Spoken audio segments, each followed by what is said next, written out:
Shalom, Om Namo Buddhaya, dan salam kebajikan.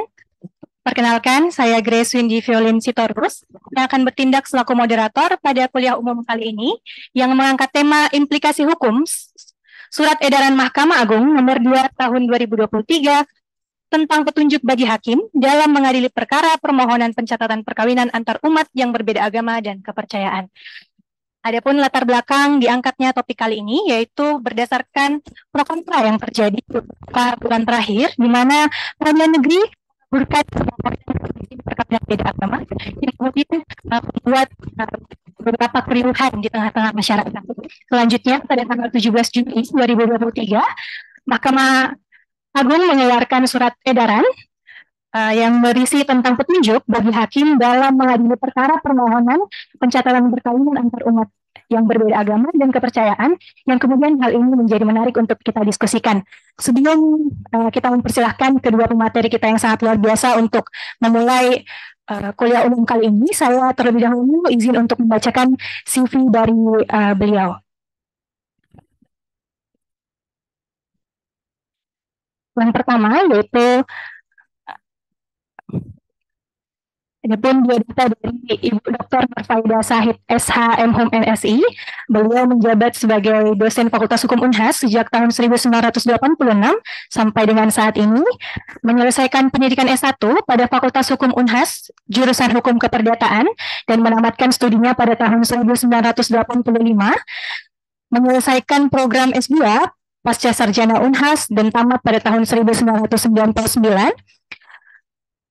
menyelesaikan pendidikan S2 di Universitas Indonesia pada tahun 2002 dan menamatkan pendidikan S3 di Universitas Erlangga pada tahun 2008. Adapun beliau telah menjabat sebagai Ketua Program Studi Magister Kenotariatan pada Fakultas Hukum Unhas di tahun 2010 sampai dengan tahun 2019. Selanjutnya, saya akan membacakan biodata ataupun CV dari Profesor Dr. Anwar Burahima SH.MH, yang dimana beliau memiliki moto yaitu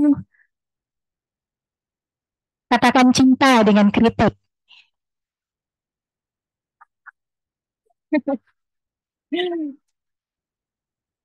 Ya, beliau lahir di Pangkajene 8 Oktober 1960, beragama Islam, dan menjabat sebagai guru besar di Fakultas Hukum Universitas Hasanuddin.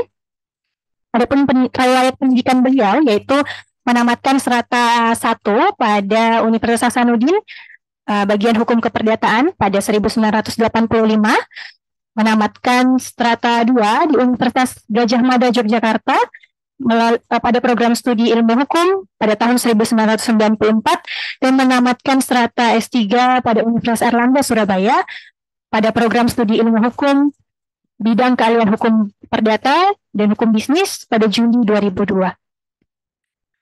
Adapun pengalaman tambahan beliau sangat banyak ini teman-teman. Yang pertama, beliau menjadi peserta dan dinyatakan lulus sebagai mediator pada pelatihan mediasi yang terakreditasi berdasarkan surat keputusan Mahkamah Agung Republik Indonesia nomor 006-I-4-2011 yang dilaksanakan pada tanggal 21 dan sampai 24 April 2011 di Makassar, yang merupakan kerjasama Mahkamah Agung dengan Fakultas Hukum Universitas Hasanuddin. Beliau juga menjadi peserta dan menyelesaikan lulus pelatihan untuk pelatih atau training of trainer lembaga sertifikat mediator yang dilaksanakan oleh Mahkamah Agung Republik Indonesia. Beliau juga telah memberikan materi dalam berbagai pertemuan baik regional, nasional, bahkan internasional. Beliau juga menjadi pemberi keterangan ahli beberapa perkara di pengadilan negeri dan pengadilan niaga. Adapun riwayat pekerjaan beliau, yang pertama, beliau menjadi staf pengajar Fakultas Hukum Universitas Hasanuddin tahun 1987 sampai saat ini, dan beliau juga menjabat sebagai Ketua Bagian Hukum Keperdataan Fakultas Hukum Universitas Hasanuddin pada tahun 2006 sampai 2010. Beliau menjabat sebagai Ketua Bagian Hukum Keperdataan Fakultas Hukum Unhas 2011 sampai 2015. Beliau juga menjabat sebagai Ketua Laboratorium Hukum Fakultas Hukum Unhas 2015 sampai 2019. Beliau juga menjadi mediator bersertifikat Mahkamah Agung. Beliau juga pernah menjabat sebagai Kepala Pusat Lembaga Bantuan Hukum Universitas Hasanuddin pada tahun 2019 hingga Agustus 2023 dan menjadi Ketua Majelis Kode Etik Mahasiswa Fakultas Hukum Universitas Hasanuddin sejak 2023 sampai saat ini. Selanjutnya, beliau memiliki tugas lain di kampus. Yang pertama, beliau menjabat selaku Ketua Pengawas Pemilu atau Panwaslu Kabupaten Pangkajene dan Kepulauan untuk pemilihan bupati, pemilihan gubernur dan wakil legislatif dan presiden pada tahun 2008 sampai 2010. Beliau sebagai koordinator tim pemeriksa daerah Dewan Kehormatan Penyelenggara Pemilu untuk wilayah Provinsi Sulawesi Selatan sampai dengan tahun 2018. Beliau juga sebagai Majelis Pengawas Daerah Notaris Kota Makassar sampai saat ini. Beliau juga menjadi penasihat Bupati Kabupaten Pangkajene dan Kepulauan pada tahun 2015. Beliau menjadi penasihat Wali Kota Makassar sampai dengan tahun 2020. Beliau menjadi Majelis Kehormatan Notaris Wilayah Provinsi Sulawesi Selatan sampai dengan tahun 2023. Dan beliau juga merupakan penasihat Bupati Kabupaten Pangkajene dan Kepulauan sejak 2023 sampai sekarang. Sangat banyak pengalaman memenuhi oleh kegiatan materi kita kali ini, jadi saya rasa tidak perlu dijauhkan lagi kompetensi yang akan diberikan kita pada hari ini. Tanpa berlama-lama lagi, dengan hormat saya persilakan kepada Ibu dan juga Prof. Silakan Ibu.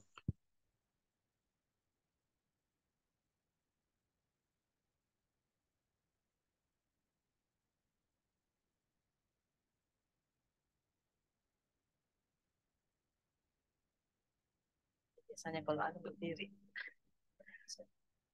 nggak ada mic-nya.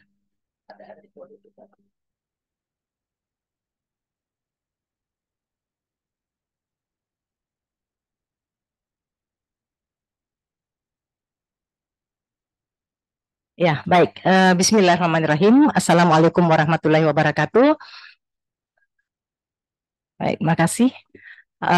Mestinya Prof yang duluan, tapi mungkin ladies first dan karena ini beda agama. Tapi kami tidak berbeda agama, ya. Ya, topik ini memang sangat menarik, ya, karena berhubungan dengan keluarnya surat edaran Mahkamah Agung nomor 2 tahun 2023. Jadi pada beberapa perguruan tinggi dan juga beberapa organisasi itu telah melakukan seminar-seminar ini, ya. Jadi Ibu juga menyampaikan ke Ampu kalau bisa kita buat tadinya kita mau webinar, tapi kita pikir lebih baik kita mulai saja dengan kuliah umum dengan harapan bisa lebih banyak masukan dari para peserta yang menjadi sasarannya itu adalah dari mahasiswa, bukan hanya mahasiswa dalam lingkup Fakultas Hukum Unhas, tapi juga ada beberapa yang bertanya dari luar, dari Ternate ada yang chat Ibu, lalu ada yang dari Ambon, dari Jakarta, Surabaya chat, ada nggak linknya? Saya bilang mahasiswa kita hanya menyediakan untuk luring, ya. Oke, jadi saya mulai dengan dari judul yang diberikan. Judul yang saya bawakan itu adalah implikasi Surat Edaran Mahkamah Agung nomor 2 tahun 2023 tentang penolakan pencatatan perkawinan beda agama. Mungkin di antara kalian sudah ada yang membaca tentang SEMA ini, yang pada intinya SEMA, jika dibaca baik-baik SEMA itu, bahwa ada 3 hal yang menjadi pertanyaan pada SEMA itu. Nama SEMA-nya adalah Surat Edaran Mahkamah Agung nomor 2 tahun 2023 adalah petunjuk bagi hakim. Jadi ada kata petunjuk bagi hakim dalam mengadili perkara permohonan pencatatan perkawinan antar umat yang berbeda agama dan kepercayaan. Jadi fokus dari SEMA ini adalah ada tiga pertanyaan yang timbul. Apakah dengan lahirnya SEMA ini berisi tentang penolakan perkawinan beda agama? Itu yang pertama. Yang kedua, apakah SEMA ini juga berisi tentang penolakan pencatatan perkawinan beda agama? Lalu yang ketiga adalah, apakah penolakan perkawinan beda agama dan pencatatan perkawinan beda agama? Ini tiga hal yang bisa ditafsirkan dari lahirnya SEMA ini. Lahirnya juga SEMA ini tidaklah serta-merta, itu tentu berasal dari banyaknya perkawinan-perkawinan beda agama yang dilakukan. Yang paling booming, ya Ibu katakan booming untuk saat sekarang ini, itu ada asisten pribadi siapa? Presiden Jokowi, ya itu asisten pribadi atau siapa? Dari presiden itu yang menikah berbeda agama.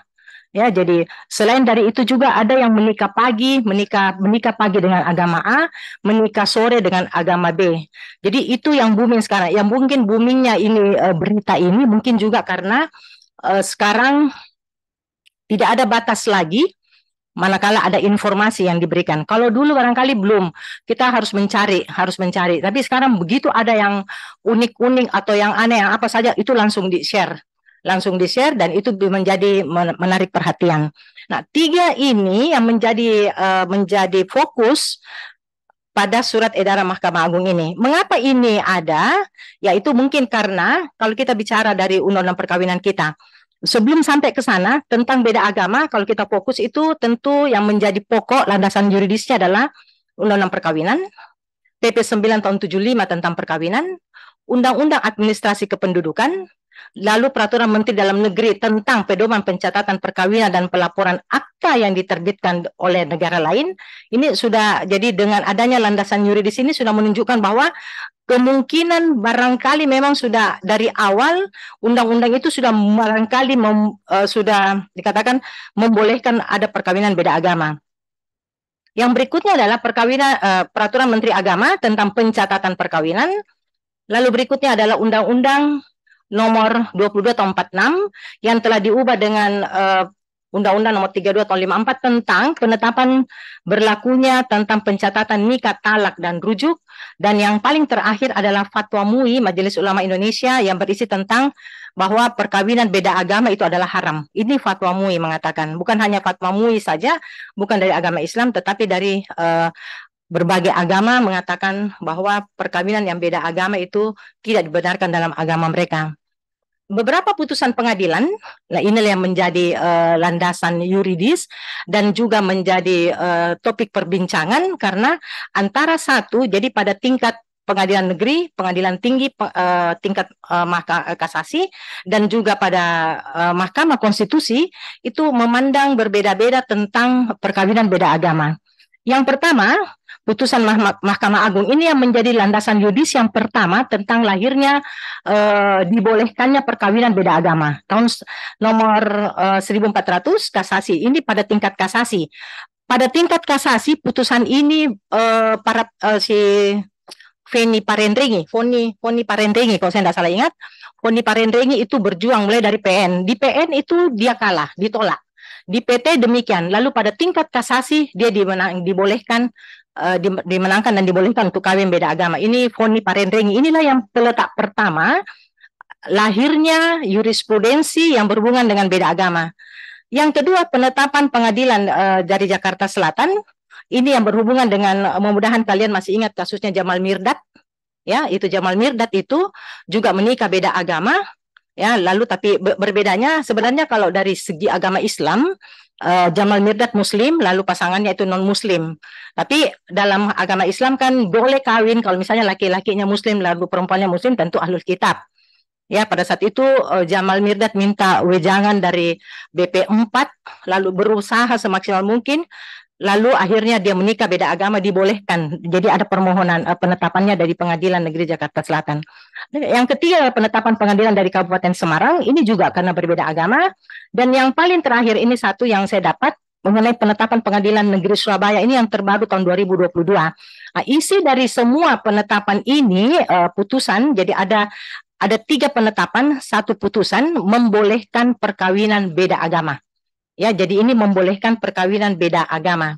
Nah, kalau kita berbicara tentang perkawinan beda agama, tentu fokus utamanya itu adalah pada perkawinan. Ya, kalau kita bicara perkawinan, tentu kalau landasan yuridis tentang perkawinan itu ada dalam Undang-Undang Nomor 1 tahun 74 tentang perkawinan dan perubahannya dalam Undang-Undang Nomor 16 tahun 2019.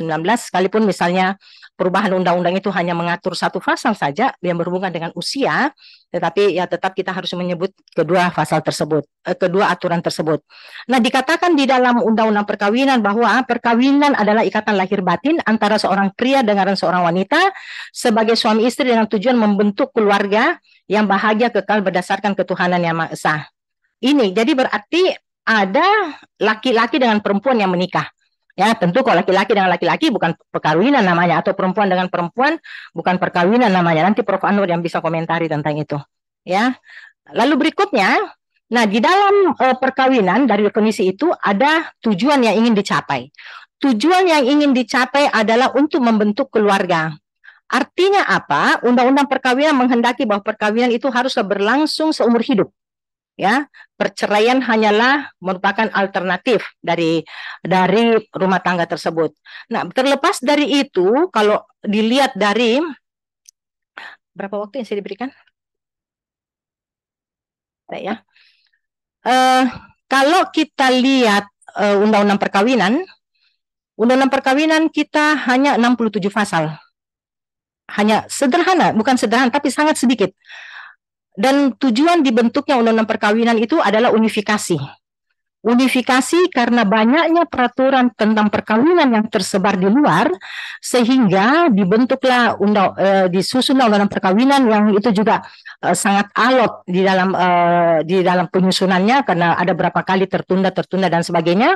Akhirnya pada tanggal 2 Oktober, kalau saya tidak salah ingat, itu lahirlah undang-undang perkawinan dengan nama Undang-Undang Nomor 1 Tahun 74 tentang perkawinan, yang hanya sangat sederhana sekali. Berapa?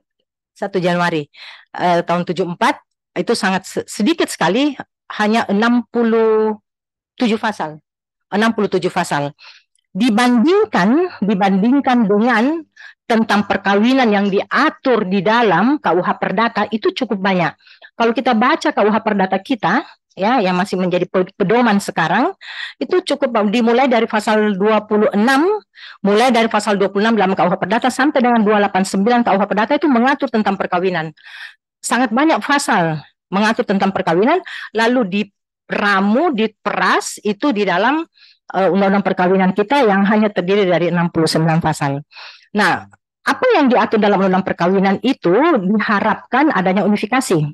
Namun dengan adanya pasal 66 Undang-Undang Perkawinan, inilah yang menimbulkan, menurut saya, inilah yang menimbulkan penafsiran yang mengatakan bahwa, nanti bisa dibuka di dalam pasal 66 dari Undang-Undang Perkawinan, di situ dikatakan bahwa sepanjang Undang-Undang Perkawinan sudah mengatur, maka perkawinan yang ketentuan tentang perkawinan sebelumnya nyatakan tidak berlaku. Yang karena di dalam Undang-Undang Perkawinan tidak mengatur tentang hoci, perkawinan Kristen dan sebagainya, maka berlakulah peraturan yang sebelumnya. Ini asumsi, inilah yang menjadi, bukan asumsi, tapi inilah yang menjadi peluang membuka ruang bahwa sekalipun misalnya undang-undang perkawinan kita mengatakan tidak mengenal perkawinan beda agama, namun dengan adanya pasal 66 itu membuka ruang bahwa ternyata perkawinan beda agama juga dimungkinkan. Ya, hal lain lagi yang mengatakan yang dimungkinkan seperti itu adalah yang berhubungan dengan di dalam pasal 8 huruf F dalam undang-undang perkawinan bahwa dilarang kawin jika mempunyai hubungan yang oleh agamanya.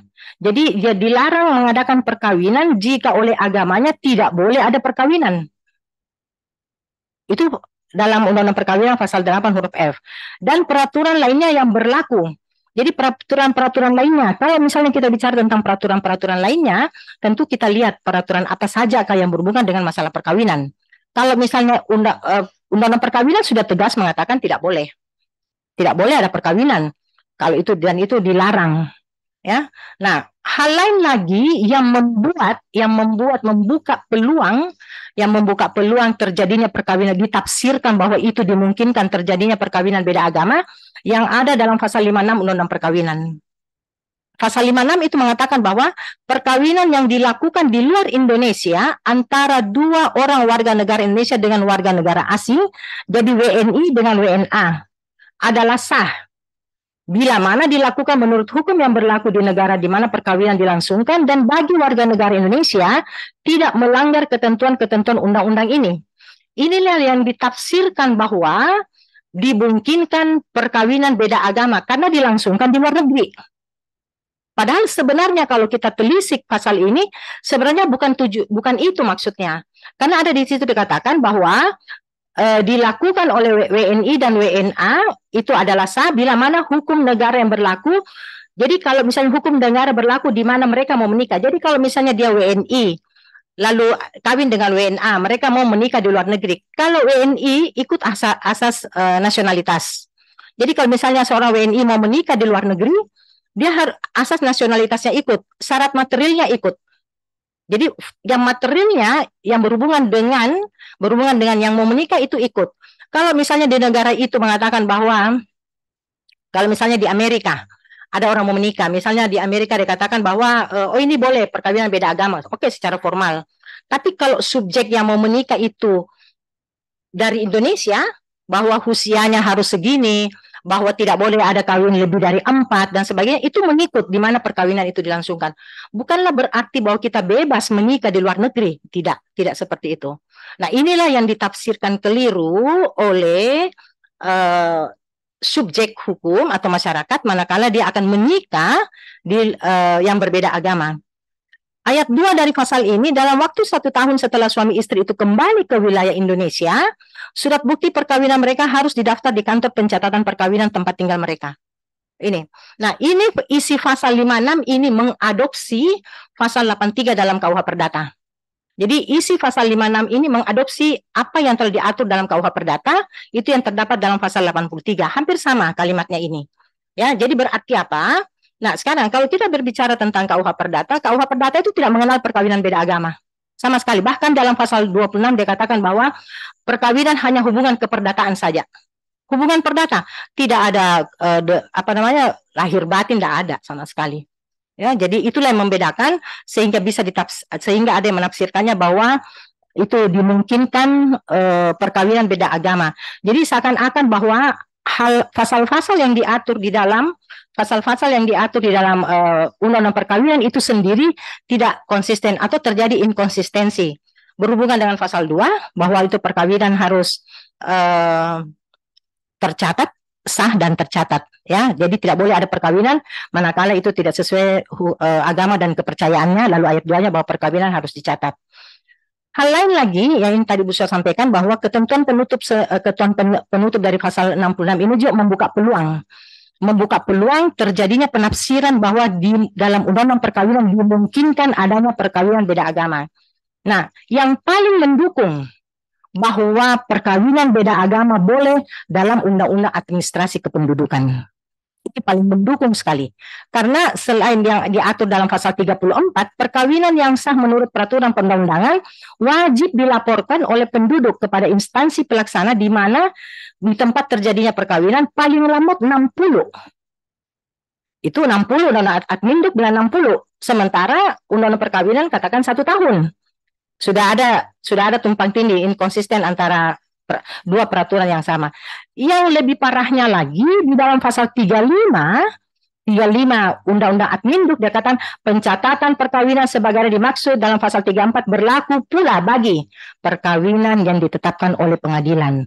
Apa penjelasan dari pasal ini? Dia katakan bahwa perkawinan yang ditetapkan oleh pengadilan adalah perkawinan yang dilakukan antar umat yang berbeda agama. Jadi sangat jelas sekali dalam Undang-Undang Admin Duk mengatakan bahwa dimungkinkan adanya perkawinan beda agama, sekalipun misalnya itu harus melalui penetapan pengadilan. Secara jelas.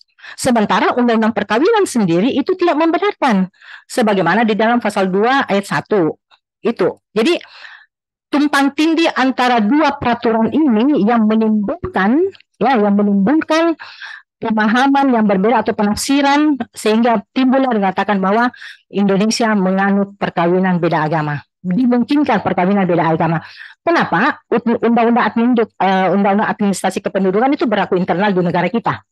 Ya, di negara kita. Apalagi penjelasannya dalam undang-undang. Sekalipun misalnya penjelasan bukan bagian, ingat ya, penjelasan itu bukan batang tubuh dari undang-undang. Yang batang tubuh dari undang-undang itu adalah pasal-pasal yang ada.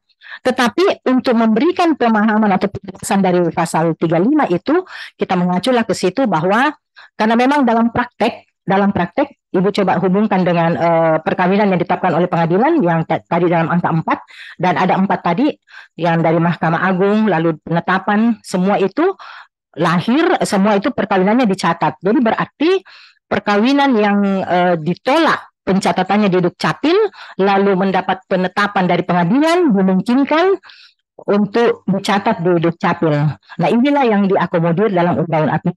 Sebelum lahirnya Undang-Undang Administrasi Kependudukan sama sekali tidak diatur tentang perkawinan beda agama.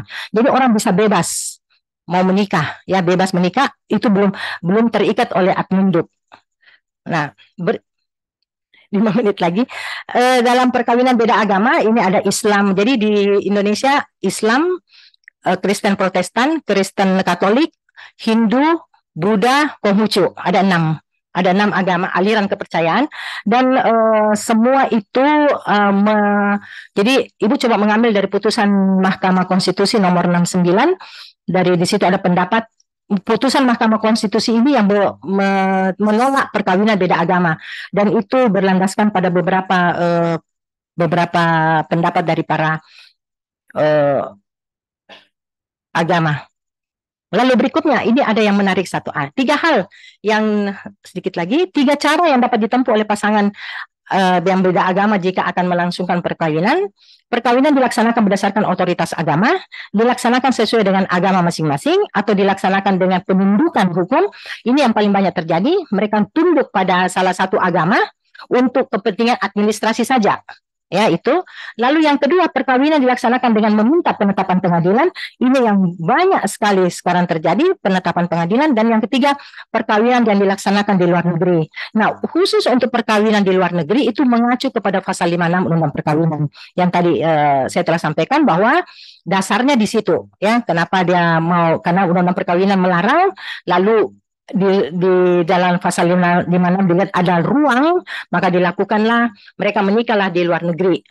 Tapi dengan catatan bahwa setelah mereka menikah, satu yang pertama, sepanjang di negara itu membolehkan adanya perkawinan beda agama.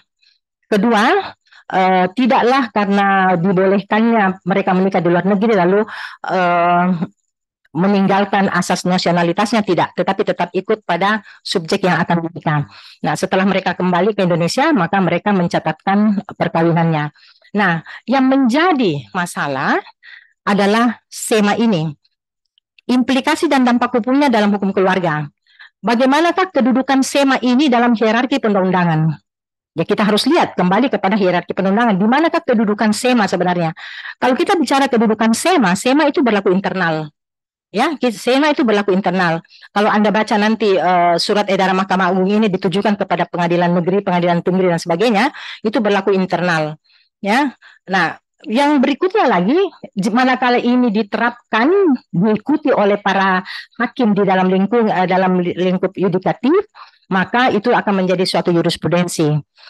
Ibu coba kembali kepada surat edaran Mahkamah Agung nomor 3 tahun 63 yang berisi bahwa KUH Perdata kita sekarang bukanlah menjadi pegangan tetapi kita hanya berpedoman pada itu saja, ya. Nah, kedudukan SEMA dimungkinkan juga seperti itu.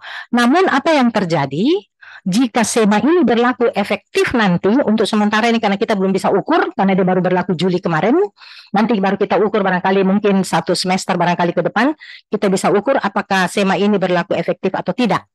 Tidak tertutup kemungkinan manakala SEMA ini berlaku efektif, ada 2 hal yang terjadi. Perkawinan ada yang tidak dicatat dan ada perkawinan yang tidak dicatatkan. Kemungkinan besar akan terjadi. Apa maksudnya perkawinan yang tidak dicatat? Itu adalah dengan maksud bahwa para pihak tidak dengan sengaja tidak mencatatkan perkawinannya. Mungkin karena ada halangan yang lain. Ya, tetapi yang tidak dicatatkan itu dengan sengaja tidak mencatatkan perkawinannya karena ada syarat-syarat yang tidak terpenuhi. Nah, apa yang terjadi jika salah satunya ada, maka ada 4 yang mempunyai akibat hukum dari perkawinan. Dalam hubungan suami istri, itu akibat perkawinan. Dalam hubungan anak-anak yang dilahirkan, bisa saja dia menjadi anak sah ataukah anak tidak sah, dan ini akan mempengaruhi warisan mereka. Lalu bagaimana dengan harta benda mereka dari perkawinan yang berbeda agama, dan bagaimanakah pihak ketiga terhadap harta benda mereka. Ini 4 yang menjadi pemikiran bagaimanakah keberlakuan dari sebuah surat edaran Mahkamah Agung manakala dia berlaku efektif.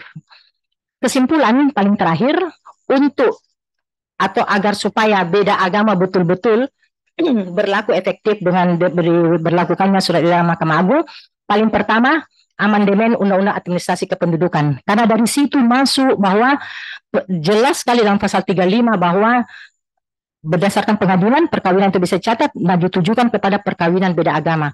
Jadi amandemenlah undang-undang administrasi kependudukan, lalu amandemenlah undang-undang perkawinan. Karena begitu banyak sekarang yang menjadi perbedaan pendapat yang berhubungan dengan itu. Ya, sekalipun misalnya memang dari dulu undang-undang perkawinan minta di amandemen oleh para dari gerakan feminis, tapi itu hanya fokus pada bahwa yang dikritik itu adalah suami adalah kepala rumah tangga, istri adalah ibu rumah tangga. Jadi memang peran domestiknya terlalu ikut di situ. Itulah gerakan feminis meminta supaya diamandemen, tapi sampai sekarang belum juga dipenuhi. Itu yang saya bisa berikan, mudah-mudahan bisa menjadi bahan diskusi. Dan saya tutup dengan litis finire oportet, setiap perkara harus ada akhirnya. Ya, mudah-mudahan surat edaran Mahkamah Agung ini juga bisa memberikan solusi bagi mereka yang ingin menikah dengan berbeda agama. Makasih. Assalamualaikum warahmatullahi wabarakatuh. Ya, baik. Ibu Dr. Nurfaida Said tadi telah mengantar kita untuk membuka cakrawala berpikir mengenai tema kita kali ini, dan selanjutnya diberikan waktu kepada Profesor Dr. Anwar Dirahim Rasanya dengan waktu yang sama 20 menit. Ya. Saya persilahkan. Ya, baik. Terima kasih moderator. Bismillahirrahmanirrahim. Assalamualaikum warahmatullahi wabarakatuh. Dan ya, narasumber Ibu Dr. Nurfaida Said, moderator serta seluruh peserta mata kuliah atau peserta kuliah umum ini. Ya, saya mencoba melihat dari aspek hukum perdata perkawinan beda agama. Saya tidak menyampaikan ini satu persatu, tapi saya hanya ingin juga mungkin bukan menjawab, tetapi sekedar merespon masalah atau isu-isu yang ada di luar yang berkait dengan itu. Pertama, ya, kita harus lihat dulu bahwa tadi sudah disampaikan beberapa ketentuan perkawinan yang berlaku di Indonesia, ada HOCI dan seterusnya, ada undang-undang perkawinan. Nah, kemudian perkawinan itu apa? Nah, jelas di dalam undang-undang perkawinan kita pasal 1 mengatakan perkawinan adalah ikatan lahir batin antara seorang pria dengan seorang wanita sebagai suami istri dengan tujuan membentuk keluarga yang bahagia. Yang bersoal sekarang adalah mengenai agama, beda agama. Ya, kenapa itu menjadi penting dan kenapa dulu tidak menjadi penting? Dulu tidak menjadi penting karena kalau kita lihat di KUH Perdata dikatakan perkawinan itu hanyalah hubungan perdata biasa. Jadi tidak ada apa-apanya. Sama kalau kita beli Mbak Eta, beli bakso, ya itu perkawinan seperti itu. Ya, makanya kenapa di luar negeri termasuk di Belanda itu memungkinkan perkawinan sesama jenis. Karena itu hubungan perdata biasa. Ya. Mau laki-laki dengan laki-laki boleh kan, kalau di anaknya Mbak itu dijual gado-gado kan laki-laki juga boleh beli toh. Lah iya. Ya, kalau sama Mbak Eta kan bisa juga perempuan yang beli. Karena itu hubungan perdata biasa. Jadi di luar negeri itu perkawinan sesama jenis itu disahkan, bahkan diundangkan. Ya. Disebutkan sebagai same sex of different sex. Ya, jadi boleh hubungannya sama-sama laki-laki itu ya jenis kelamin yang sama atau jenis kelamin yang berbeda, tidak ada urusan itu. Ya, mau pedang-pedangan atau mau tepuk tangan itu urusan. Nah, ya. Ya. Ya. Tapi kalau di Indonesia jelas undang-undangnya mengatakan itu. Haruslah seorang laki-laki dengan seorang perempuan. Ya. Lalu ditutup dengan berdasarkan ketuhanan yang Maha Esa. Berarti agama ini menjadi perhatian. Ada perkawinan kalau tidak berdasarkan ketuhanan yang Maha Esa. Ya. Dan tujuannya membentuk keluarga yang kekal dan abadi. Ya, itu tadi definisi itu, membentuk keluarga yang kekal dan abadi. Jadi tidak hanya sekedar kawin yuk cerai. Ya. Makanya hari ini artis cocok, besok tidak cocok lagi. Ya wajar toh. Sudah tidak cocok lagi. Kan kalau dipakai terus itu kan tidak cocok lagi. Nah,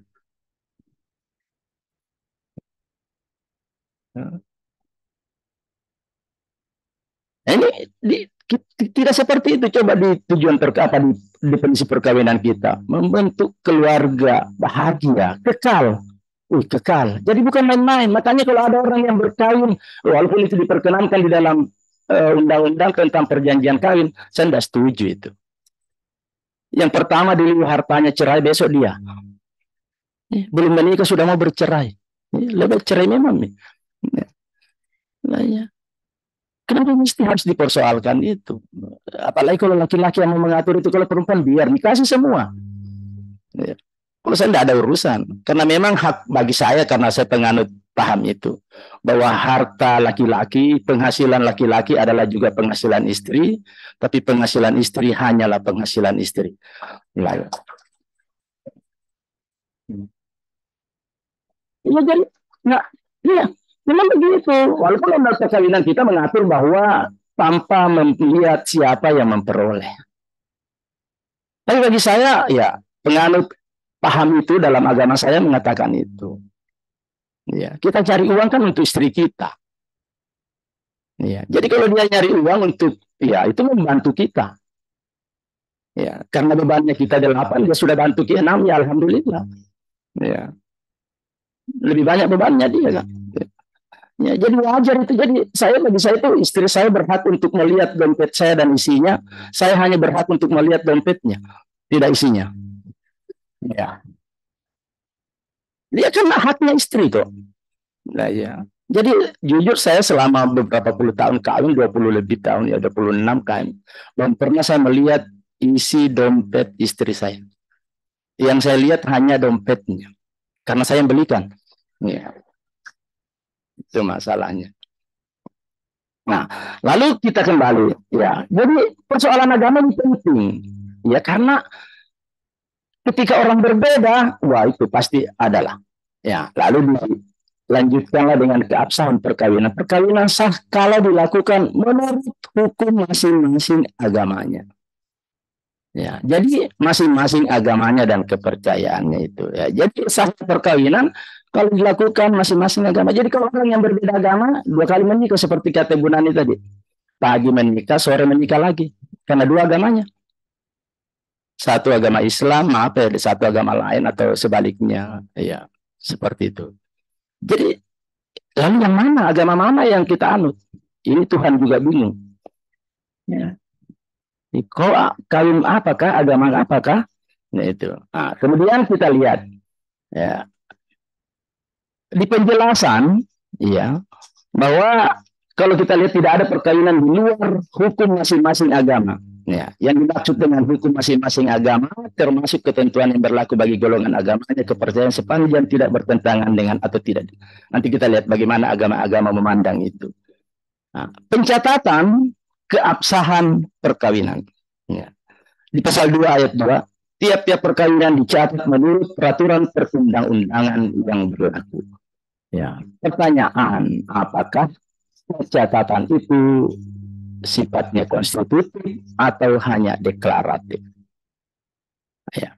Kalau kita lihat di penjelasan, ya, bahwa tiap-tiap pencatatan perkawinan sama halnya dengan pencatatan peristiwa-peristiwa penting dalam kehidupan seseorang, misalnya kelahiran, kematian, seperti itu. Jadi kalau kita lihat seolah-olah perkawinan itu, pencatatan perkawinan itu bukan sesuatu yang menentukan sahnya perkawinan. Dan apakah kita belum lahir saat ini kalau belum punya akta kelahiran? Nanti, apakah kakek kita belum meninggal karena belum ada akta kematiannya? Tidak tahu. Nah, ya. Banyak orang yang sudah saya juga profesor hukum tapi belum pernah akta kelahiran kematian ibu saya dan bapak saya. Ya, bukan karena saya bodoh tapi tidak sempat. Ya. Apakah ibu saya dan bapak saya belum mati? Ya tidak begitu. Ya, itu kalau kita lihat dari penjelasan itu seolah-olah seperti itu. Ya. Kemudian kita lihat lagi catatan perkawinan di Indonesia di pasal 34 Undang-Undang HAM itu tadi Ibu Nadi di pasal 35-nya, saya ambil di pasal 34-nya. Perkawinan yang sah. Ya, ini banyak orang yang mengatakan bahwa itu tidak bisa di Undang-Undang Ad-Induk itu, yaitu hanya mencatat perkawinan. Berarti dia tidak tamat membaca ini. Karena yang dicatat itu adalah perkawinan yang sah. Bagaimana perkawinan yang sah? Ya, menurut agama. Salah satunya dan kepercayaannya. selain syarat-syarat yang lain. Ya. Jadi itu yang perlu kita tahu ya. Sekali lagi kembali bahwa sifat pencatatan pendaftaran ada yang konstitutif, ada yang deklaratif di sebelahnya. Ya. Nah, kalau bicara soal konstitutif, pencatatan itu tidak berarti tidak ada perkawinan. Ya. Kalau deklaratif sekedar pengumuman berarti ada perkawinan. Nah, apa manfaat pencatatan perkawinan? Ya, ini banyak hal. Mendapatkan perlindungan hukum, misalnya terjadi KDRT dan seterusnya, memudahkan urusan perbuatan hukum lain yang terkait dengan pernikahan. Ya, misalnya mendatangkan ibadah haji, menikahkan anak perempuan yang sulung dan seterusnya, seperti legalitas formal pernikahan di hadapan hukum dan seterusnya. Ada yang mengatakan itu hak asasi manusia. Ya, jadi dicatat atau tidak dicatat beda agama terserah, tidak seperti itu. Saya bukan pengajar HAM, ya, tapi saya selalu mengatakan bahwa kita bicara soal agama. Agama itu adalah sesuatu yang utama dan pertama disebutkan di dalam Pancasila, ketuhanan yang Maha Esa. Jadi kalau ada perkawinan yang tidak didasarkan pada agama, jangan bicara HAM. Ya. Bagi saya ukuran HAM itu kalau kita di Indonesia adalah agama. Ada malah mahasiswa yang menulis tentang perkawinan LGBT gitu, hak asasi manusia LGBT. Saya tanya, sesuai ke agama? Kalau tidak sesuai agama, tidak ada itu HAM. Ya. Kalau bicara agama, ini bicara Tuhan. Ya. Kalau Anda begitu berarti Anda menurunkan derajat Tuhan. Ya. Karena tidak ada pandangan lain. Jadi silakan bicara HAM. Ya. Ya. Tetapi kalau Anda sudah keluar dari agama, itu sudah tidak lagi HAM. Apalagi kita di Indonesia. Saya katakan ini di Indonesia. Nah, penjabat pencatat perkawinan. Saya kira tadi juga sudah disampaikan bahwa untuk kita yang agama Islam yaitu di KUA, dan untuk yang di luar dari Islam itu di sekarang ada kesalahpahaman atau istilah ya. Perkawinan beda agama ini seringkali disamakan dengan perkawinan campuran. Ya, ada juga yang mengatakan perkawinan antara penduduk agama dengan agama lainnya. Ya, soalnya yang beda agama itu hanya Islam. Nah, perkawinan campuran itu adalah perkawinan antara warga negara Indonesia dengan warga negara lain atau asing. Ya, sedangkan perkawinan beda agama yaitu warga negara Indonesia yang berbeda agamanya. Jadi boleh Islam dengan Kristen, boleh Kristen dengan Katolik, boleh Hindu dengan yang penting tidak sama agamanya, yaitu beda agama. Ya, hanya Islam, salah satu pihaknya, tidak seperti itu. Nah, jadi perkawinan beda agama tidak selalu perkawinan antara pemeluk agama Islam dengan agama lainnya, tetapi juga boleh agama Kristen dengan Katolik, Kristen dengan Hindu, Kristen dengan Buddha, Hindu dan Konghucu dan seterusnya. Inti perkawinan beda agama adalah perkawinan antara WNI yang berbeda agamanya, baik antara pemeluk Islam dengan agama lain maupun agama lain selain Islam dengan agama lainnya. Nah, apakah nikah beda agama ini bisa dicatat? Jika kita melihat isi ketentuan pasal 2 seolah-olah bisa. Ya, tetapi harus terdaftar beberapa kali masing-masing agamanya. Ya, jadi kalau tadi pagi Islam dulu, sore agama lain. Ya. Nah, kemudian sumber tafsir yang berbeda soal perkawinan beda agama itu di pasal 2 Undang-Undang Perkawinan ini. Ya. Nah, perkawinan adalah sah kalau dilakukan masing-masing agamanya dan kepercayaan. Kemudian tiap perkawinan dicatat menurut perundang-undangan yang berlaku. Nah, kemudian berikutnya di KHU, seorang wanita Islam dilarang melangsungkan perkawinan dengan seorang pria yang tidak beragama Islam. Seolah-olah yang tidak boleh menikah itu hanya wanita Islam dengan agama lain. Ya, padahal tidak seperti itu. Ya, kalau tidak percaya tanya Ustadz. Ya. Ya. Kemudian bagaimana sikap Mahkamah Agung? Tadi sudah disampaikan juga oleh. Nah ini kalau saya katakan ketidakkonsistenan dari Mahkamah Agung. Ya. Ya. Di tadi putusan 1486 itu ya perkawinan beda agama telah dilangsungkan, ya dicatatkan di dalam catatan sipil seperti itu. Tapi Mahkamah Agung membenarkan itu, mengakui adanya. Nah, pertimbangannya ya, Dia katakan ya itu urusan lain itu dengan agama. Nah, lalu dikabulkanlah itu. Kemudian Dukcapilnya tetap kekeh dengan pendapatnya. Saya tidak mau catat. Karena perkawinan yang sah saja yang saya mau catatkan, yang berbeda agama tidak. Gitu ya. Ya. Mereka menyurat ke Mahkamah Agung dan lama dijawabnya. Ya. Suratnya 2018 Oktober, dijawabnya nanti 30 Januari 2019. Nah, bahwa perkawinan beda agama tidak diakui oleh negara, ya, dan tidak dapat dicatatkan. Akan tetapi jika perkawinan tersebut dilaksanakan berdasarkan agama salah satu pasangan yang lain menunjukkan diri kepada agama pasangannya, jika perkawinan. Jadi catatan sipil hanya mau kalau kamu harus masuk dulu di agama pasanganmu.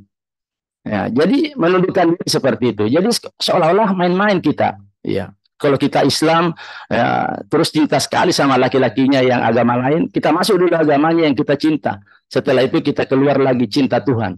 Ya, ya. Jadi cinta sesama dulu baru cinta Tuhan, ini yang susah ini. Nah, jadi Dukcapil pun kemudian mengatakan bahwa salah satu pasangannya itu harus menundukkan diri kepada agama pasangannya. MK bagaimana sikapnya? MK dari dulu dia konsisten. Dari dua putusan itu dia tetap menolak bahwa perkawinan beda agama itu tidak diperkenankan. Ya. Menurut MK, negara memiliki kepentingan dalam mengatur perkawinan untuk menjamin kebebasan menjalankan ajaran agama masing-masing. Ya. Perkawinan tidak boleh hanya dilihat dari aspek formal semata, melainkan juga dilihat dari aspek spiritual dan sosial. Agama menetapkan keabsahan perkawinan, sedangkan undang-undang menetapkan keabsahan administrasi. Ya, yang dilakukan oleh negara. Nah, seperti itu pertimbangan dari sikap MK. Lalu kemudian, syukur alhamdulillah, ya, akhirnya Mahkamah Agung sadar, ya, dan kembali ke jalan yang benar dengan mengeluarkan Sema nomor 2 tahun 2023 tentang pedoman larangan pencatatan pernikahan antar umat yang berbeda agama. Sekalipun itu menjadi juga menjadi alasan karena pada waktu itu wakil ketua MPR yang datang ke sana menanyakan, tapi sekedar menanyakan, ya, dianggaplah itu sebagai sebuah intervensi. Nah, tinggal dikeluarkannya salah ini bahwa untuk memberikan kepastian dan kesatuan hukum dalam mengadili permohonan pencatatan perkawinan antar umat beragama yang berbeda agama. Jadi memberikan kepastian. Nah, juga petunjuk bagi hakim yang mengadili permohonan pencatatan perkawinan cukup memberikan jawaban atas kegelisahan masyarakat. Kenapa? Karena masyarakat kita selama ini gelisah. Apakah ini maunya? Ya. Ya. Ada sikap dualisme dari pencatat perkawinan. Sisi lain dia mengatakan, ya awalnya menolak untuk dicatat, begitu ada perintah pengadilan dicatat. Ya, jadi catatan sipil sebenarnya tetap tetap, makanya dia tidak pernah mau, ya setiap kasus kalau mau dicatat tolak. Kamu dulu ke Mahkamah Agung dulu minta penetapan. Kalau penetapan perintah ya saya catat itu berdasarkan perintah Mahkamah Agung, bukan berdasarkan ketentuan perundang-undangan. Ya. Seperti itu. Karena memang sifatnya permohonan kan. Nah, permohonan kan sifatnya malah, ya, sekali jadi seperti itu. Jadi tidak untuk semua orang tetapi untuk sendiri seperti itu. Nah, lalu bagaimana pandangan agama-agama? Kita lihat pandangan Islam. Pada umumnya menolak dan mengatakan tidak boleh. Ya, saya katakan pada umumnya karena lebih banyak pandangan yang seperti itu. Bahkan Majelis Ulama sendiri sebagai perwakilan.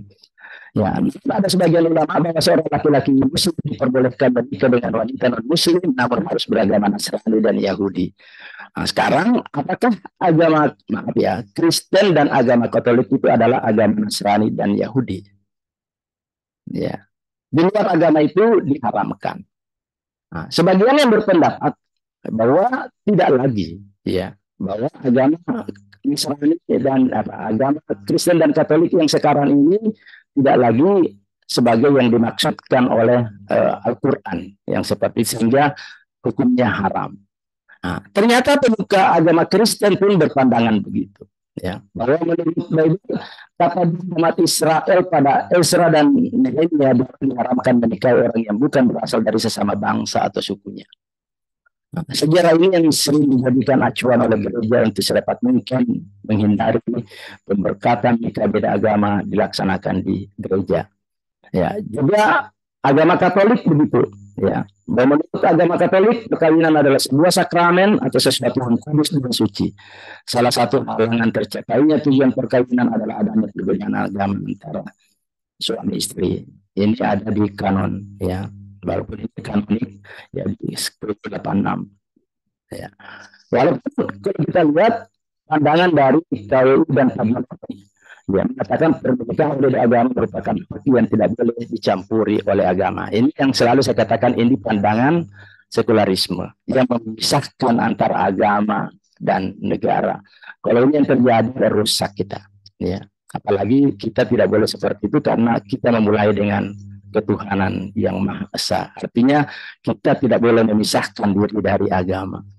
Nah, pandangan pemuka agama ini juga mengatakan itu. Legalisasi perkawinan tidak agama dan mereka menentang percaya. Semua mereka menyampaikan itu di depan Mahkamah Konstitusi sebagai pemberi keterangan ahli. Nah, juga Pak, agama Buddha dan Konghucu juga seperti itu, yang intinya semua menyatakan itu tidak diperkenankan, bahkan mengatakan praktiknya itu disebut sebagai kumpul kebo. Itu bagi agama Buddha. Ya, nah, kalau di agama Konghucu, masalahnya itu menemukan pernikahan peroleh mempelai harus meminta restu kepada Nabi Konghucu dengan meminum air berjuang. Nah, bagaimana konsekuensi nikah beda agama? 5 menit lagi. Oke. Ya. Sah atau tidak? Ya, bisa menurut negara, sah menurut agama dan masyarakat. Ya.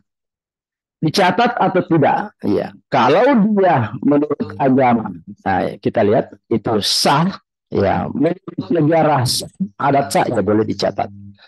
Tapi kalau menurut negara yaitu tidak sah, ya jangan dicatat. Nah, ya. Ini banyak orang yang tidak mau mencatatkan perkawinannya, tapi begitu mau bercerai, ini mau juga di pengadilan, enakmu. Nah, ya. Ya, jadi kalau kamu menikah tidak menurut negara, bercerai juga tidak menurut negara. Ya, nah, misalnya kita mengatakan, kalau misalnya ada istriku tapi tidak, ya, saya ceraikan kamu sore ini, ya sudah selesai, cerai. Tidak boleh Bu Nani keberatan, oh tidak melalui pengadilan. Siapa kau cowok? Emang kamu waktu menikah melibatkan negara? Kan tidak. Ya jadi selesai di situ. Kita menikah menurut agama, ya cerai menurut agama. Cara agama bercerai ya begitu. Nah, kemudian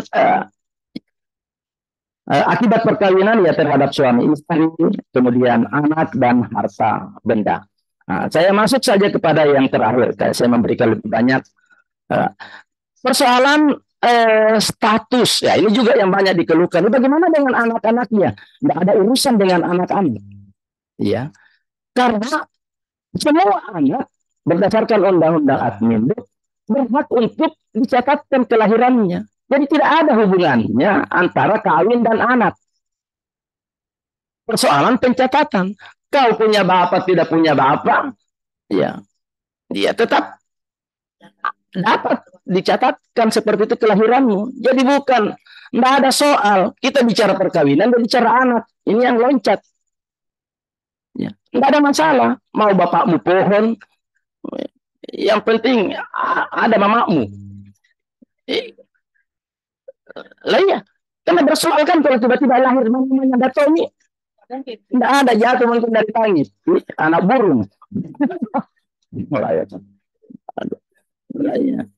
Jadi yang penting ada mamanya, ada ibunya. Soalan ada bapak tidak ada bapak, tidak ada urusan. Jadi memang seperti itu. Ya, makanya ada yang disebut sebagai anak luar kawin. Nah, dan sekarang ini sudah ada yang seperti itu. Nah, jadi status anak sah, ya, silakan dilihat di pasal 42, anak sah itu yang dilahirkan dalam suatu atau sebagai akibat perkawinan yang sah. Jadi kalau tidak sah, ya kamu anak, tapi bukan anak sah. Bisa jadi anak luar kawin. Nah, karena kenapa? Ya ini admin memang begitu. Anak itu wajib memiliki akte kelahiran. Jadi bukan anak itu wajib mempunyai bapak. Nah, cuma akte kelahiran. Nah, di angka pencatatan diantaranya Undang-Undang 23 2006, lalu ditindaklanjuti dengan Peraturan Menteri Dalam Negeri Nomor 9 2016 tentang percepatan peningkatan cakupan kepemilikan akte kelahiran. Nah, yang memberikan ruang dua orang menikah tidak tercatat dapat menyatukan diri dalam satu kartu keluarga di KTP dan tertulis di situ berstatus kawin hanya bermodalkan surat pernyataan tanggung jawab mutlak. Wow, bahwa saya menikah, ya tanggung jawab mutlak ini kan kacau. Ya, mana lebih tinggi Permendagri daripada undang-undang. Nah, dampaknya sebagai dampak diberlakukannya ini, warga negara dapat memproses penyatuan kartu keluarga dan menyebut diri mereka berstatus sebagai suami istri. Ini kan bukan KTP-nya yang menikah yang diharapkan. Ya, yang penting bersatu KTP dulu. Bisa melahirkan. Nah, ya, apa akibatnya? Pertama, terhadap harta. Dia tidak berhak atas harta bersama. Ya. Kemudian tidak dapat membebani pasangannya dengan pertanggungjawaban. Ya, ini ada Bapak Ibu notaris. Tidak dapat menuntut pembatalan kontrak yang dibuat oleh pasangan hidupnya jika tidak ikut bertanda tangan. Tidak berhak mewaris, tidak berhak perjanjian kawin terhadap para pihak, dan ketiga lebih lanjut dalam kompilasi hukum Islam tentang pengaturan ini bisa dilihat di 85 sampai dengan 97. Kesulitan lain, kompetensi tentang kewenangan mengadili dalam hal alimentasi, perceraian, pembagian harta bersama, hak asuh anak, waris, dan apabila ingin bercerai secara negara. Saya kira itu yang bisa sampaikan. Ya, saya serahkan kembali ke moderator untuk kita lanjutkan dengan sesi mungkin pertanyaan. Makasih. Assalamualaikum warahmatullahi wabarakatuh.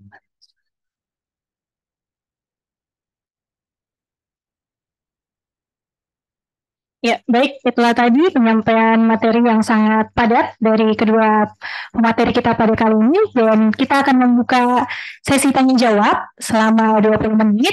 Untuk sesi pertama kita akan membuka. Boleh. Sampai maghrib.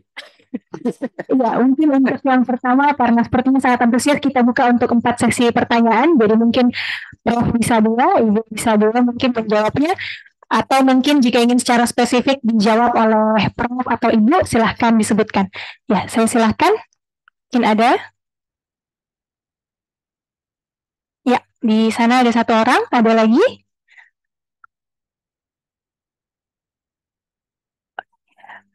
Ya, mungkin masih malu-malu yang lain, Prof. Kita persilahkan dulu kepada yang ada di sebelah kanan.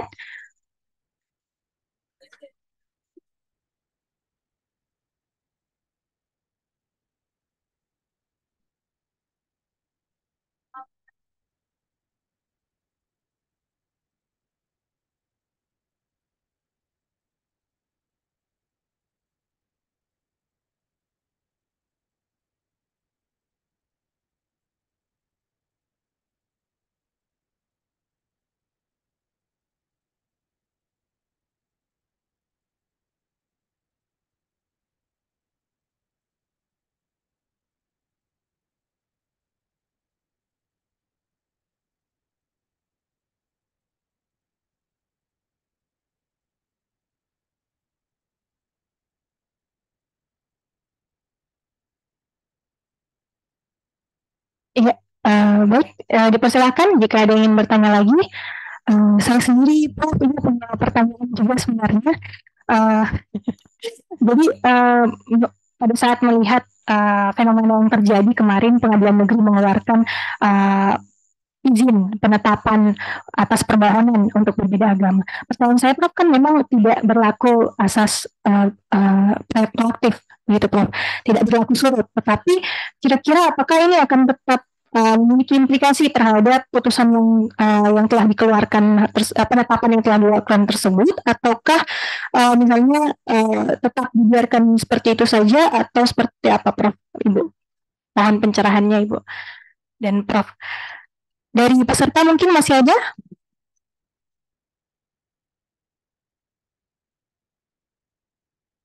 Ya, mungkin kita tampung dulu, Ibu, Prof, 2 pertanyaan. Saya persilahkan.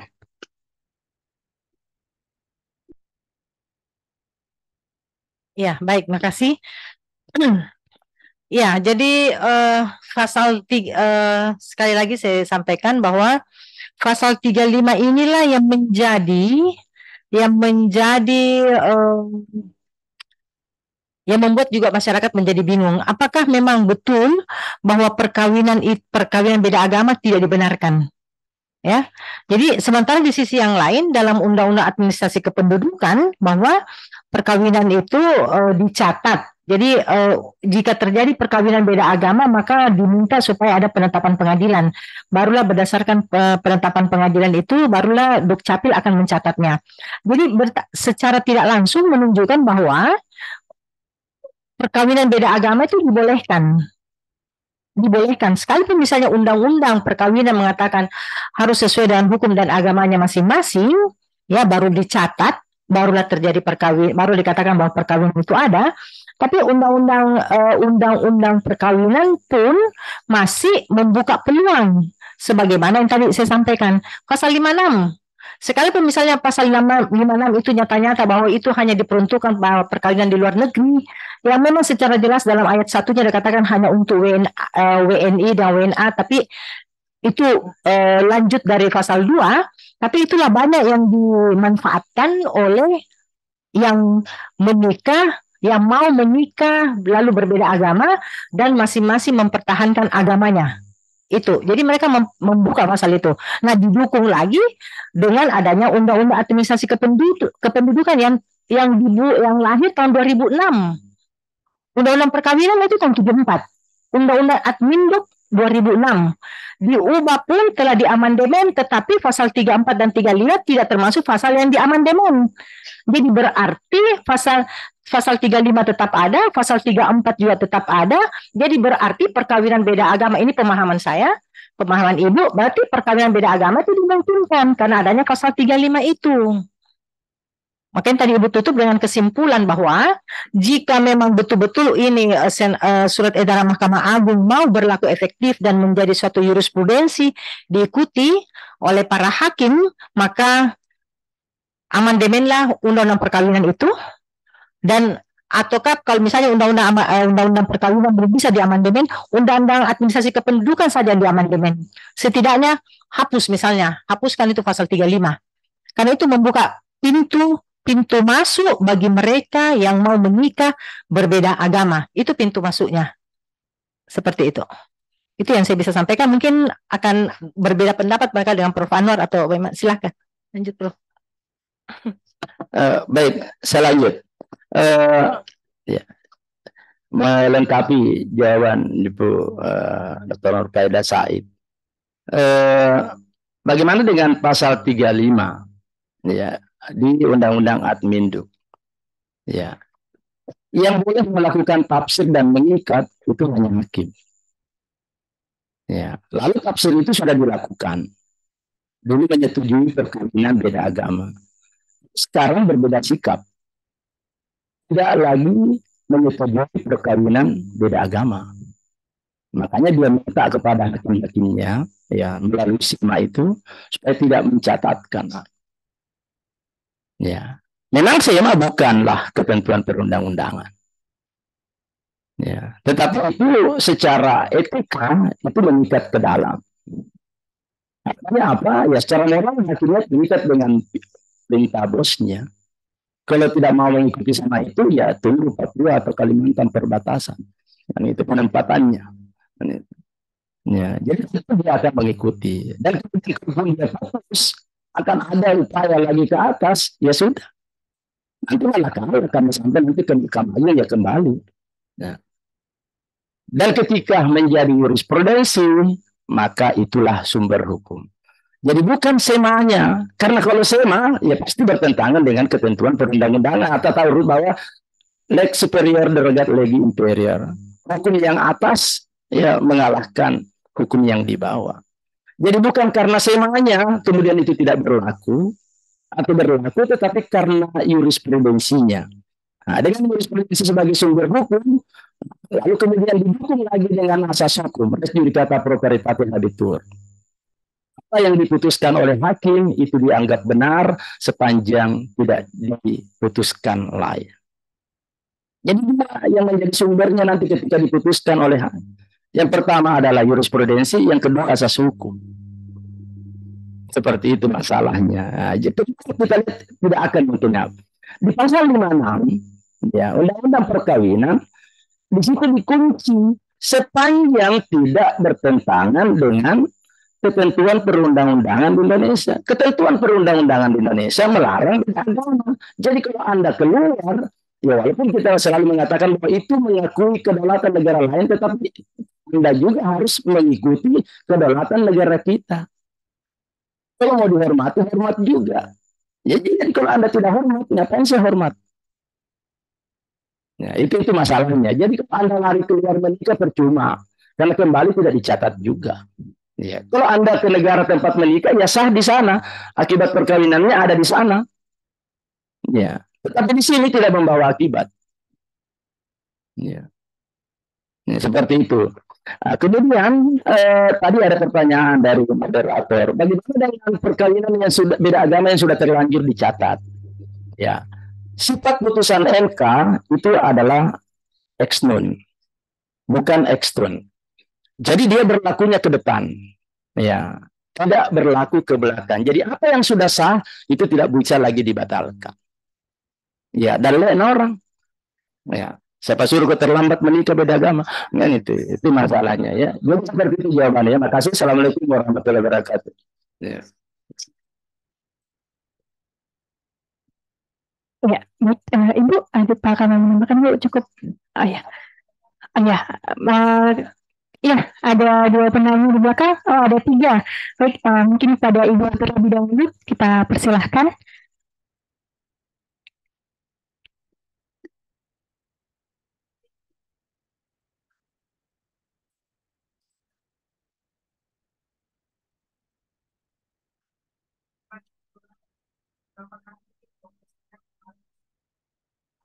Terkait dengan perkawinan beragama tadi, Bu Nani sudah sampaikan bahwa dari pasal 3 itu masih memungkinkan untuk dilakukan perkawinan beragama. Dan dalam praktek yang kita alami, kadang kita melihat bahwa seorang laki-laki dan seorang perempuan melakukan perkawinan pada awalnya apakah dia Nasrani atau Islam.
Terima kasih.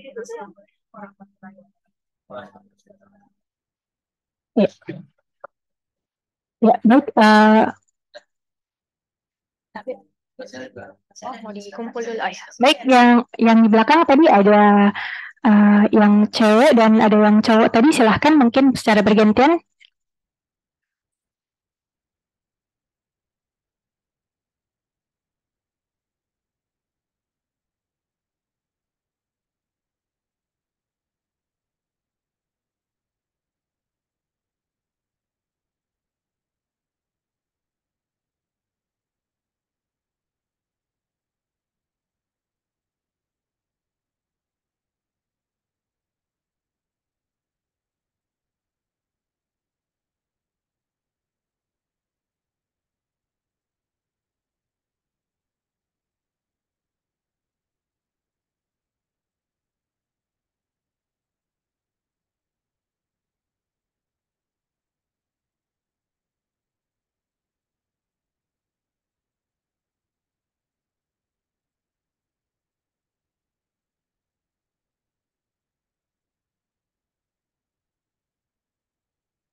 Ya, baik. Selanjutnya.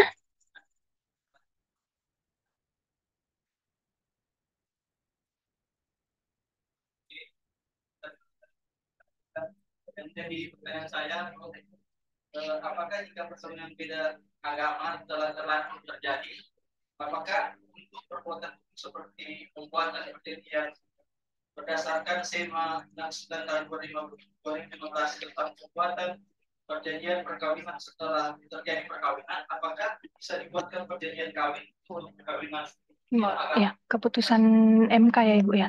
Selama. Ya, baik. Terima kasih atas pertanyaannya. Saya rasa cukup atau masih ada? Ya cukup. Kita beri kesempatan kepada pemateri kita untuk menjawab ketiga pertanyaannya. Pada Prof dan Ibu, saya persilahkan.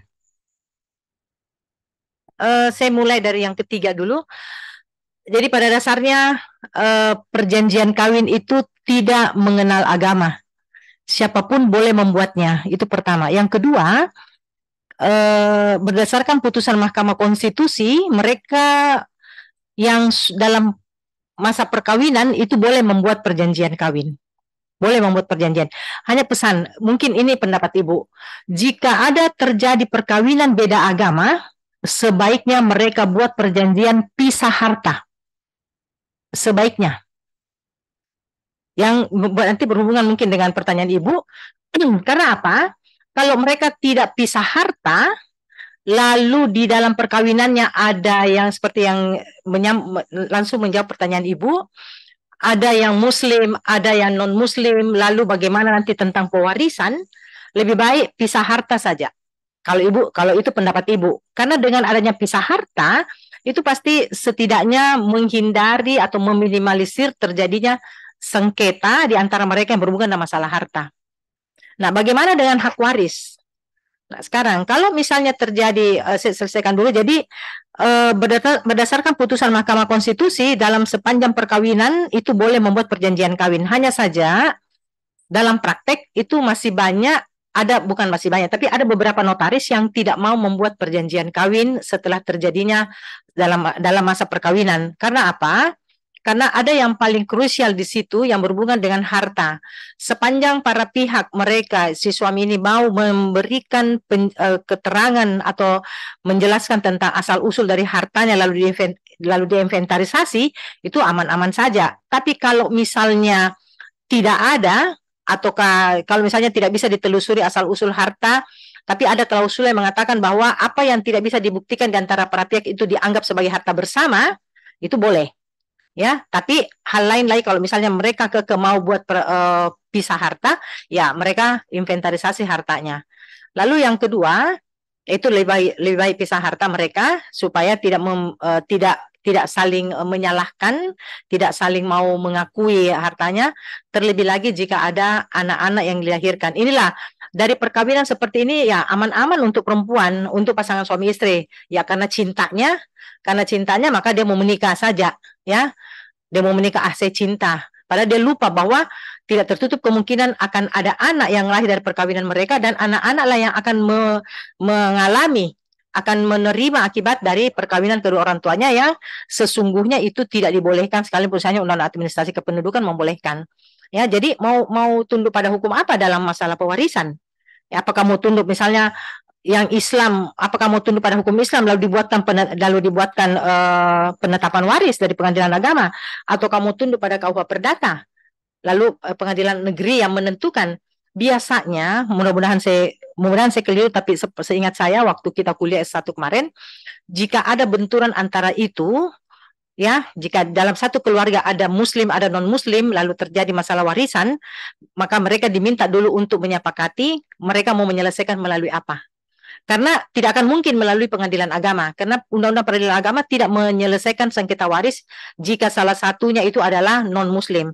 Maka penyelesaiannya adalah melalui pengadilan negeri.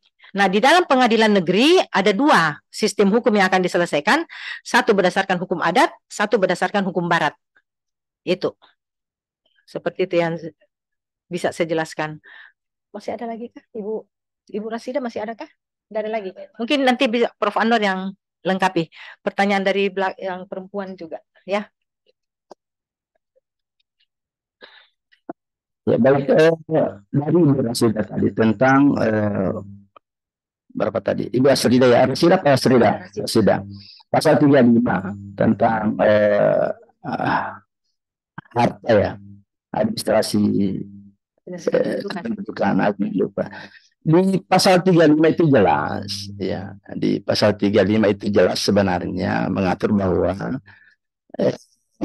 yang diatur itu adalah, jadi mau disebut sebagai itu pintu masuk boleh juga, karena kalau untuk tafsir yang luas, ya. Tetapi karena tafsirnya memang luas, jadi tidak mesti harus selalu beda agama. Ada beberapa perkawinan yang ditetapkan juga oleh pengadilan bukan karena beda agama semata. Ya, jadi kalau ya, walaupun di penjelasan mengatakan beda agama sebenarnya. Nah, kemudian pada saat dia menikah, ya, kemudian dia sesungguhnya secara material, ya, dia itu tidak keluar dari agamanya, ya, hanya untuk mengelabui gitu ya, dari saat administrasi saja, sehingga dia memilih satu agama, menentukan diri seperti itu. Lalu kemudian dicatat sekali lagi bahwa tugas notaris ya kan tidak bertugas untuk mencari kebenaran material. Ya, persoalan kita tahu atau tidak tahu, ya itu tidak ada urusan, jangan mempengaruhi jabatan kita. Ya, sama dengan hakim perdata, dia tahu bahwa nah dia yang punya ini, tapi secara formil orang buktikan bisa sertifikat, ya tidak bisa dia katakan ini sertifikatmu palsu kecuali bisa dibuktikan. Ya, jadi kalau dia membuktikan identitasnya apa, masa kita mengatakan dia bukan Islam atau dia bukan agama lain? Dan itu pernah terjadi di zaman Rasulullah SAW. Ya, kalau saya tidak salah ingat, baju besinya Sayyidina Ali dicuri oleh musuhnya yang beragama lain. Kemudian, ya, Sayyidina Ali tidak mampu membuktikan bahwa itu bajunya, sekalipun Nabi yakin bahwa itu bajunya. Lalu kemudian yang Nasrani itu dimenangkan. Dan itulah yang menyebabkan dia memeluk Islam. Jadi tidak perlu merasa berdosa kalau secara material kita tahu bahwa itu, tetapi menurut tugas kita ya seperti itu. Aturan yang mengatur bahwa kita harus membuktikannya secara formil saja. Dia perlihatkan KTP-nya, dia perlihatkan kekayaan muslim, masa sebilang kadang-kadang kok. Yang tidak mungkin. Nah, itu masalahnya. Jadi silahkan seperti itu. Kemudian di perjanjian kawin itu tidak boleh sebenarnya memperjanjikan anak laki-laki ikut bapaknya, anak perempuan ikut agama ibunya atau sebaliknya. Itu ya. Walaupun ada kata seperti itu, tapi yang inti sebenarnya dari perjanjian kawin itu adalah harta, bukan terhadap anak. Itu walaupun ada orang yang memperjanjikan seperti itu, tapi menurut saya itu kemudian kalau ada yang seperti itu, kemudian jelas-jelas anaknya memeluk agama seperti apa, ya silakan. Ya, itu menunjukkan bahwa kalau kita lihat di kompilasi hukum Islam, Ya, di ketentuan pasal 171 ya, di situ disebutkan siapa yang dimaksud dengan ahli waris. Ahli waris itu adalah orang yang pada saat meninggal dunia mempunyai hubungan darah atau hubungan perkawinan dengan pewaris beragama Islam. Ya. Dan tidak terhalang karena hukum untuk menjadi ahli waris. Jadi ya harus Islam, kalau dia Islam ya harus Islam. Ya, kalau tentu di luar dari Islam kan BW yang diperlakukan. Ya. Jadi ya kalau dia BW ya walaupun mungkin ada yang adat ya. Nah, tapi sesungguhnya banyak orang yang terhalang karena diperlakukan itu, bahkan sesungguhnya dicabut dari akar-akar apa ya, akar hukumnya. Seperti misalnya orang-orang Tionghoa, di mana yang ahli waris itu kan sesungguhnya adalah anak laki-laki, yang perempuan itu bukan ahli waris. Ya. Nah, tetapi sesungguhnya dia dicabut dari akarnya ketika dia diperlakukan sama dengan ya hukum-hukum Eropa, dia tunduk pada hukum-hukum BW seperti itu. Ya. Tapi tidak apa-apa, dia diperlakukan seperti itu. Jadi, tetapi kita lihat ada sikap Mahkamah Agung, ada satu jurisprudensi di mana seorang yang berbeda agama, padahal salah satu yang menghalangi untuk mewaris adalah berbeda agama. Ada putusan dari Mahkamah Agung di mana seorang anak perempuan yang bukan beragama Islam itu mendapatkan bagian dari ayahnya, itu diberikan sepertiga kalau di pengadilan agama itu ditolak, kemudian di pengadilan tinggi diberikan sepertiga dari wasiat. Nah, kemudian di Mahkamah Agung dikatakan itu sama dengan wasiat wajibah. Pertanyaannya bahwa orang lain saja bisa diberikan wasiat, kenapa terhadap anaknya tidak, gitu ya. Nah, tetapi sesungguhnya kalau ya setelah ditelisik ternyata hakimnya itu yang berpendapat seperti itu dan mendominasi persidangan adalah orang yang non Muslim. Ya, karena di dalam Islam, ya mohon maaf tidak bermakna ekstrim seperti itu. Ya, ketika Nabi Nuh berteriak mau menyelamatkan anaknya, diingatkan oleh Tuhan bahwa dia bukan anakmu sesungguhnya, karena itu berbeda agama. Ya. Jadi makna sesungguhnya kalau kita mau menarik ini bahwa dia bukanlah ahli waris, sekalipun itu darah daging kita. Ya. Istri kita bukan istri kita, bukan keluarga kita. Ya, makanya itu diingatkan seperti itu. Nah, kemudian penetapan ya untuk warisan ya. Ya, jadi saya seperti itu persoalannya. Kalau apa yang tadi diminta apa sebagai MTN apa mengenai apa perbuatan apa itu Bu?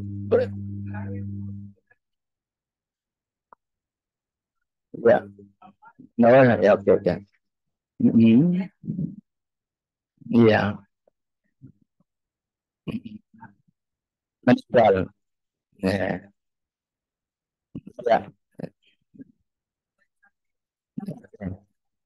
Yang jelasnya kalau Islam tidak. Ya, artinya berbeda agama itu tidak. Gitu ya. Tidak saling mewaris seperti itu karena perbedaan agama itu menghijab seseorang untungnya. Saya tidak tahu dengan agama lain. Ya, nanti silakan dicoba. Ya, apakah juga agama Islam itu diberikan pewarisan oleh pengadilan negeri ketika orang tuanya itu beragama bukan Islam? Ya, atau ya salah satu dari orang tuanya bukan beragama Islam, tapi kalau dia di pengadilan agama jelas tidak. Itu walaupun dikatakan tadi ada jurisprudensi, tetapi jurisprudensi itu kan tidak selalu sama. Di satu sisi dia akan berubah seperti itu kemungkinan di suatu waktu. Apa tadi nomor 2? Kebinekaan. Kebinekaan itu tidak selalu bahwa kita mau menyatukan itu ya, Bhinneka Tunggal Ika, ya, bercerai berai atau beragam tetapi tetap satu. Bukan berarti bahwa kita boleh seragam berbeda lalu kemudian menjadi satu. Tetapi yang diminta itu adalah keseragaman. Ya. Jadi tidak satu, ya. Walaupun kata Ika itu adalah satu dalam konteks tidak sama persis bahwa kalau saya Muslim ya kamu juga harus Muslim seperti itu. Enggak seperti itu. Silakan berbeda dari sisi agama, tetapi kan kita diberikan juga pilihan. Kalau kamu agama Islam, ya silakan pilih Islam. Ya, jangan gado-gado gitu ya. Kalau kamu yang agama Hindu, silakan pilih Hindu kamu, karena agama kita yang mengatur seperti itu. Itu hanya simbol dari lambang Garuda yang ada pada kita. Bhinneka Tunggal Ika itu menunjukkan bahwa kita beragam, tetapi dalam artian kita satu dalam kebangsaan, ya. Bukan satu dalam agama. Jadi tidak mesti kalau hari Minggu yang Kristen harus, yang Islam harus ke gereja, kalau hari Jumat yang Kristen harus ke masjid. Tidak begitu yang dimaksudkan. Tetapi mari kita beragam, ya dengan satu visi, dengan bahwa ini adalah negara kesatuan Republik Indonesia. Tidak mesti harus sama. Bahwa ya itulah makna toleransi sebenarnya. Jadi toleransi itu tidak bermakna saya mengikut Anda, tetapi saya menghormati Anda. Itu makna sesungguhnya dari toleransi. Banyak orang yang mengatakan itu toleransi. Kalau dia minum tongki, ya lebih parah lagi orang minum kita mabuk. Itu yang parah. Ya, jadi yang itu yang dimaknai seperti itu. Kemudian apakah perkawinan beda agama? Sudah tadi beda agama. Di sini juga digambarkan tadi bahwa kalau dia tidak tercatat seperti itu, anaknya adalah anak luar kawin. Dan 272 mengakui itu. Dia berhak untuk memperoleh warisan. Di dalam Islam pun ALK yaitu mempunyai hak mewaris, tetapi hanya dari ibunya, bukan dari bapaknya. Karena sebenarnya kalau kita mau lebih ekstrim lagi itu zina. Anak zina tidak pernah mempunyai hubungan waris atau hak waris dengan orang tua zinanya seperti itu atau bapaknya. Beliau juga mengatur itu sebenarnya. Ya, jadi paling tidak dia mendapatkan alimentasi. Cuma kaidah zina itu yang berbeda. Kaidah zina ketika laki-laki dan perempuan melakukan hubungan suami istri dan mempunyai atau tidak mempunyai anak, dia mempunyai hubungan seperti tanpa ikatan nikah. Ya, sementara kalau bukan Islam atau hukum nasional kita, hukum pidana kita yang menganut kaidah yang lain. Jadi saya tidak mengatakan konflik norma, tetapi konflik kaidah. Kaidah sama. Ya, semua melarang. Tidak ada agama satupun di Indonesia ini yang membenarkan adanya zina. Ya, cuma kaidah zinanya yang berbeda. Saya kira itu. Terima kasih. Assalamualaikum warahmatullahi wabarakatuh.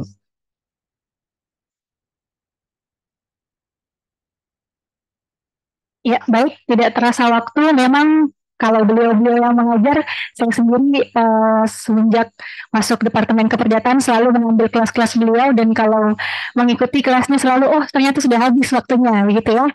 Dan hari ini pun seperti itu, dan izinkanlah saya selaku moderator untuk membacakan kesimpulan dari topik kita kali ini, yang dimana terdapat perbedaan tafsir mengenai perkawinan beda agama yang di tengah-tengah masyarakat terjadi kekeliruan penafsiran antara perkawinan campuran dan perkawinan beda agama. Kemudian adanya inkonsistensi pada aturan hukum di Indonesia, sehingga dirasa perlu adanya perubahan pada peraturan hukum mengenai pencatatan perkawinan. Dan juga kedudukan SEMA atau surat edaran Mahkamah Konstitusi ini Mahkamah Agung ini, mohon maaf, ini bersifat internal, tetapi kemudian ketika dia mulai berlaku, kedepannya akan bisa menjadi jurisprudensi yang bertujuan memberikan kepastian dan kesatuan hukum dalam mengadili permohonan pencatatan perkawinan antar umat beragama yang berbeda agama dan kepercayaan, dan juga sebagai petunjuk bagi hakim dalam mengadili permohonan penetapan pencatatan perkawinan beda agama untuk memberi jawaban atas kegelisahan masyarakat, dan juga sebagai jawaban atas kegelisahan masyarakat atas dualisme sikap pencatatan perkawinan. Adapun saran dari pemateri kita kali ini yaitu disarankan untuk melakukan perubahan atas Undang-Undang Administrasi Kependudukan dan juga Undang-Undang Perkawinan, yang dimana di dalam kedua undang-undang tersebut terdapat pasal-pasal yang saling bertentangan, sehingga diperlukan adanya perubahan untuk menselaraskan peraturan perundang-undangan mengenai perkawinan. Saya kira itu yang dapat saya sampaikan selaku moderator. Sekian dan terima kasih. Jika ada kesalahan selama proses kuliah umum ini, kami mohon maafkan. Wassalamualaikum warahmatullahi wabarakatuh. Saya kembalikan kepada MC.